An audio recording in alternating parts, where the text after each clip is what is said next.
এই যে দেখুন সুনামগঞ্জের হাওরের অবস্থা। কৃষকের স্বপ্নের ধান এখনো পানির নিচে তলিয়ে আছে।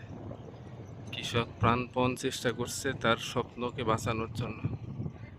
এই যে কৃষক তার স্বপ্নের ধান পানির নিচ থেকে কেটে নৌকায় তুলতেছে, আবার সেই নৌকাতেই ধানগুলা পাড়ে নিয়ে আসছে। আরেকটা সবচেয়ে বড় সমস্যা হলো পর্যাপ্ত রোদ না থাকার কারণে তারা ধানগুলো শুকাইতে পারছে না, ধানগুলো থেকে চারা গজাইতেছে। আল্লাহ তুমি হাওরবাসীকে হেফাজত করো আল্লাহ।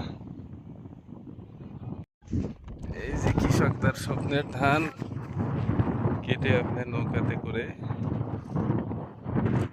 তার নিজ গন্তব্যস্থলের দিকে যাইতেছে। এই যে হাওরের অবস্থা।